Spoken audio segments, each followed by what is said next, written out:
Chapter 9. The Invite. Come to me, all you who are weary and burdened, and I will give you rest. Matthew 11, verse 28. The next morning crept in quietly. Light spilled through the cottage's east window, striping the wooden floor in soft gold. Ruthie was already awake, lying on her back and tracing the shifting patterns with tired eyes. She still woke before sunrise, anticipating danger in the pre-dawn darkness. But there was nothing threatening here. No footsteps in the hallway, no slammed doors, no low voices rising to anger. Just the gentle snoring of Bear curled beside the bed, and the sound of the wind rustling through the trees outside. For a long while, Ruthie simply lay there, letting herself believe in the stillness. It felt foreign, but not unwelcome. Then, slowly, she rose, moving quietly, more out of habit than need, and slipped into the soft rhythm of her morning routine. She washed her face, brushed her teeth, and tied her hair back, before setting the kettle to boil. Each movement was measured, almost ritualistic, as if repeating these small acts in the same familiar order might somehow keep the world from falling apart again. Meanwhile, at the main house, James was sitting at the kitchen table, breakfast half-eaten and his mind somewhere far off, when he heard the crunch of tires on gravel. He glanced out the window and saw a familiar little hatchback bumping up the drive. He let out a sigh, equal parts exasperation and affection, at the unspoken truth that it could only be Margaret. James pushed back his chair and went to the door. He barely had it open before Margaret was halfway up the steps, arms full. A loaf of fresh bread cradled like a newborn, her cheeks flushed from the morning chill. "Morning, James," she called, not waiting for an invitation. James couldn't help but smile. "Margaret, so good to see you." She breezed past him into the kitchen, setting the bread down and immediately scanning the room for signs of chaos or hunger.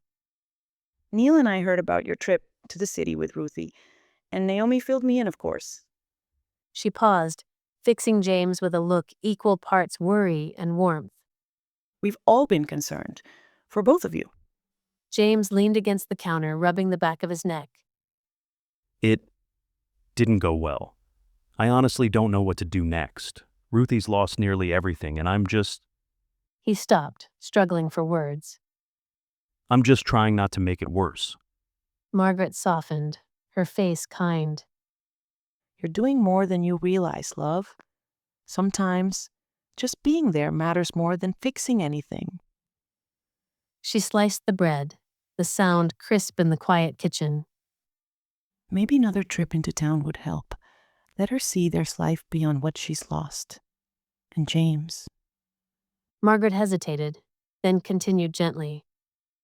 maybe it's time to come back to church this Sunday. Not just for you, but for her.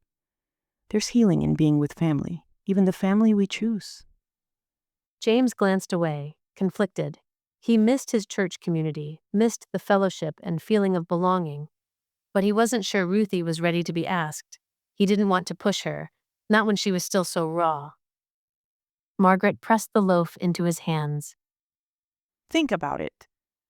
Let her choose, but don't shut her out of the invitation. She might surprise you." James nodded, tucking the warm bread under his arm. I'll think about it, Margaret. Maybe a quiet trip into town first, to see how she goes. Margaret's eyes sparkled with approval. "That's all you can do, love.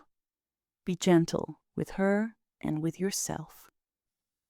With that, she kissed his cheek and bustled out the door, leaving the scent of fresh bread and encouragement behind. James stood there for a moment, weighing her words, before heading off to see if Ruthie was up for another small step toward the world. Mid-morning, James tapped lightly on the cottage doorframe. In his hands was a still warm loaf of bread, wrapped in a faded tea towel. Ruthie had heard his boots on the stairs and was already at the door when he looked up. "Hey," she said, brushing a loose strand of hair behind her ear. James held up the loaf. Morning delivery. Margaret dropped it off, still nice and warm. Ruthie's eyes lingered on the bread, then lifted to his face, guarded but curious. He gave the loaf a small wave. Only thing is, we're out of butter. Thought I'd make a quick run into town. Wanna come? She raised an eyebrow, arms loosely crossed. Are you bribing me to socialize with carbs? He shrugged, all innocence. Worked on me. A soft laugh slipped out of her. Quiet, surprised. She didn't say yes, but she didn't say no either. Instead, she reached over to grab her book from the table and stepped outside, falling into pace beside him. James didn't push, he just smiled, the kind that said he noticed, and appreciated the small yes underneath her silence. In town, Ruthie headed for the bookshop. Naomi's bookshop was quieter today. The bell gave its same soft chime, but the air inside felt less expectant, more lived in. Naomi looked up from a pile of gardening books, glasses perched low on her nose. Good morning. Fancy seeing you again. She said. Guess I didn't scare you off. Ruthie offered a small smile but didn't speak. James turned to her. I'll head to the shop to get the butter, and while I'm there, I'll grab some extra feed for Bear. He tipped his head toward the shelves. Do you want to stay here for a bit? I shouldn't be more than 10 minutes. Ruthie nodded, grateful. James gave a nod and headed for the general store. Naomi didn't rush forward or fill the quiet. She just watched Ruthie with a steady, open kind of stillness. Ruthie, She said. do you drink tea? Ruthie blinked. Yeah? Naomi was already walking. Come on then. She replied as she led Ruthie into the back room. The room smelled of old wood, cinnamon, and maybe sage. Sunlight slanted across the mismatched furniture, scratched and worn smooth by years of use. Naomi poured hot water and set 2 mugs, one chipped, one stained with tea rings, in front of them. Ruthie sat carefully, as if she might knock something loose by accident. Naomi settled into her chair with the ease of someone who'd survived enough storms to know not to rush. After a minute, Naomi said lightly, So, I asked James how things went in the city, but you're probably already learning. He's not much for talking, is he? Ruthie gave a faint, almost apologetic smile. Not really. Naomi's eyes sparkled with something knowing. Didn't think so.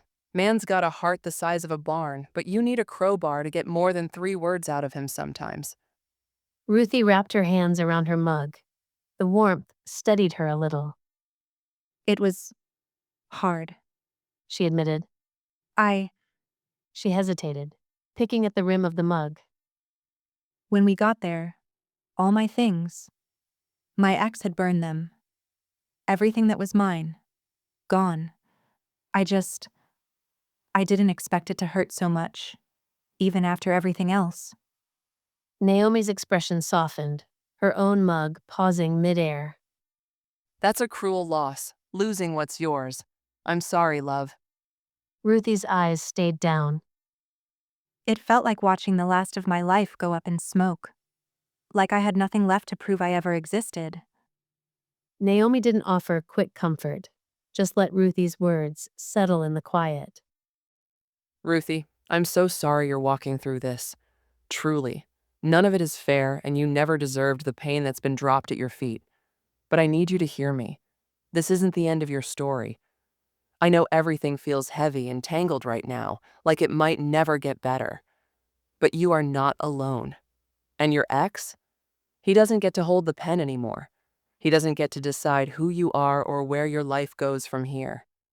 Ruthie nodded, staring at the swirling steam in her cup. Are you a therapist or something? She asked, a wry smile tugging at her lips. No, just a good listener. And I have been around long enough to know a few things. Naomi smirked. For a few moments, they sat in the gentle hush, the weight of shared understanding filling the space. Then Naomi stood and crossed to a small shelf. She returned with a slim, dog-eared book, its blue binding faded almost to gray. Try this, She said. It helped me once. Ruthie accepted it, fingers tracing the soft spine. Inside the cover, a handwritten inscription read, to whoever needs it more than me. Thank you. Ruthie said quietly, truly meaning it. Naomi tilted her head, her tone gentle. You ever need air or a chair or someone who won't ask, "How are you?" I'm here most days. Ruthie nodded, the offer feeling safer than she expected. A few moments later, James reappeared, butter in one hand and 2 bags of feed in the other. Ready? He asked. Ruthie glanced at Naomi and then back at James. Yeah, I'm ready. Thank you for listening to this chapter of Healing on the Land. If this story has touched your heart, I'd love for you to come join me for the next chapter. You can find it here on this channel. If you'd like to support more Christian storytelling, you can purchase the full book or make a donation using the link in the description. Your support, no matter the size, helps us to continue writing stories of faith, healing, and hope. And don't forget to like this video and subscribe to this channel. May God bless you, and I hope you have a lovely rest of your day.